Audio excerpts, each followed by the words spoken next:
नमस्कार। India debate में आप सबका स्वागत है। मैं हूं आशुतोष पाठक। दोस्तों, आपने कल एक खबर देखी होगी जिसमें समाजवादी पार्टी के नेता हैं अबू आजमी। अबू आजमी साहब ने कहा कि औरंगजेब एक महान शासक थे और औरंगजेब की आलोचना करना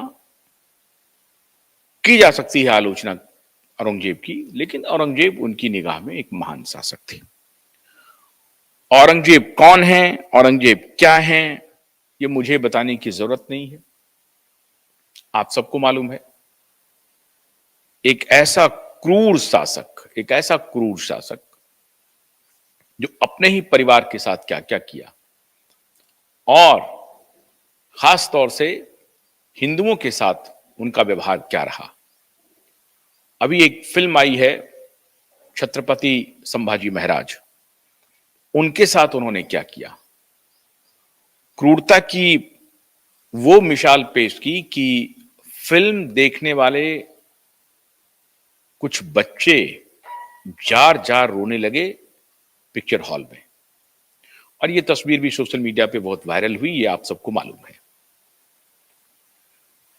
कैसे गुरु तेग बहादुर के साथ या हमारे सिख गुरुओं के साथ जो उनका व्यवहार रहा, कैसे उनके बच्चों को कत्लेआम किया गया, उनके बच्चों का। ये सब कोई छिपी हुई बात नहीं है। मंदिरों को तोड़ना, मस्जिद बनवाना, और उसके बारे में समाजवादी नेता अबू आजमी जी कह रहे हैं कि वो एक महान शासक थे। कोई बात नहीं है, ये उनको अपनी राय रखने का हक है, तो उन्होंने राय रखा। लेकिन उनकी राय के बाद पूरे देश भर में बवाल मच गया। भारतीय जनता पार्टी और अन्य राजनीतिक पार्टियों ने इसके ऊपर बवाल खड़ा कर दिया। माफी मंगवाया जा रहा है समाजवादी पार्टी की तरफ से। अभी तक उस तरह का कोई बयान नहीं आया, लेकिन कहा गया है कि जो उनके नेता हैं वो दबी जुबान में कह रहे हैं कि साहब ये तो उनका व्यक्तिगत मामला है, अबू आजमी साहब का, ये कोई भी अपनी राय बनाते हैं, उनको रखने का अधिकार है। तो वो उन्होंने कहा है, लेकिन ये समाजवादी पार्टी का कोई ऑफिशियल बयान नहीं है। खैर, ये तो है ऑफिशियल स्टेटमेंट, लेकिन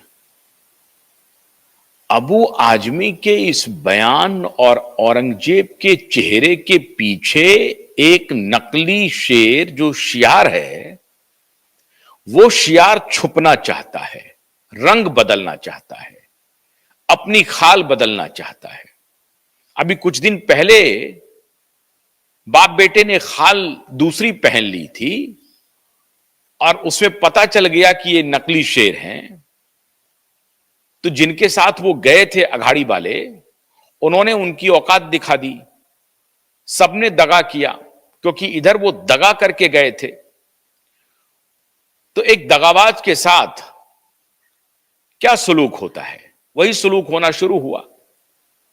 जिनके साथ गए उन्होंने तब तक तो इंतजार किया जब तक उनको कुछ लाभ होने की उम्मीद थी, मतलब जब तक वो सरकार में रहे। इसी आधार पर वो उनको लाया गया था, उनसे धोखा करवाया गया था कि धोखेबाजी करो, धोखा करो, पीठ में खंजर भोंको, और खंजर भोंकने के बाद हमारे पास आओ तो हम तुमको पारितोषिक देंगे। और पारितोषिक में मुख्यमंत्री की कुर्सी मिल गई उनको मुख्यमंत्री की कुर्सी। और जब तक वो मुख्यमंत्री पर थे बने हुए, तब तक ये जो दूसरे जो दगाबाज पार्टियां हैं, वो दगाबाज पार्टियां उनके साथ खड़ी रही। लेकिन जैसे ही, मतलब दगाबाजी की मिसाल कायम की इन लोगों ने, और उसमें कोई छिपा हुआ नहीं है। समाजवादी पार्टी हो, कांग्रेस, समाजवादी पार्टी तो उस तरह से कोई दगाबाजी नहीं कर रही है, लेकिन कांग्रेस पार्टी और शरद पवार की पार्टी ने तो दगाबाजी की मिसाल ही कायम कर दी। उसमें भी कांग्रेस कम, शरद पवार का पुराना इतिहास है। अब उसको ये कहते हैं कि नहीं, ये उन्होंने राजनीति की एक नई परिभाषा निकाली है कि दुश्मन कोई नहीं होता राजनीति में, किसी के भी साथ दोस्ती हो सकती है। तो अच्छी बात है, ये भी एक सोच है, और ये इस सोच के लिए उनको मुबारकबाद भी है। लेकिन अधिकतर लोग यही कहते हैं कि ये सोच जो है, ये दगाबाजी का सोच है, इसको दगा देना कहते हैं। तो उनकी भी अलग सोच है, जो ये समझते हैं कि ये दगा देने वाला मामला है। और उनको भी आपको सम्मान करना पड़ेगा जो शरद पवार की इस शैली को कि नहीं, राजनीति में कोई दुश्मन नहीं होते हैं, किसी से भी दोस्ती हो सकती है, उनके इस शैली को दूसरे लोग कहते हैं कि ये दगाबाजी है, धोखेबाजी है। धोखेबाजी की अलग अलग मिसाल कायम करते रहते हैं शरद पवार जी।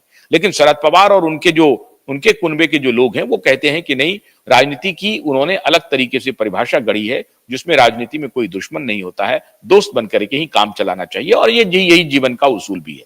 तो दोनों में तर्क में दम है। अब दोनों के मानने वाले हैं, मेरा उससे कोई लेना देना नहीं है। दोनों के जो तर्क हैं वो दोनों के तर्क मैं आपके सामने पेश कर रहा हूं। लेकिन एक सियार, इन्होंने दगाबाजी में अब शरद पवार को भी पीछे छोड़ दिया है, और अभी वो कहने लगे औरंगजेब के मुद्दे पर समाजवादी पार्टी को माफी मांगनी पड़ेगी। अबू आजमी की हिम्मत कैसे हुई? अबू आजमी ने औरंगजेब की तारीफ क्यों कर दी? और वो कह रहे हैं कि औरंगजेब एक क्रूर शासक था, और औरंगजेब की तारीफ करना समाजवादी पार्टी की ये बात गंवारा नहीं है, हम बर्दाश्त नहीं करेंगे, उनको माफी मांगनी पड़ेगी। और माफी मांगे, चारों तरफ आकर के बयान दे रहे हैं, मीडिया में बयान दे रहे हैं। कौन कह रहे हैं ये बात? ये कह रहे हैं आदित्य ठाकरे।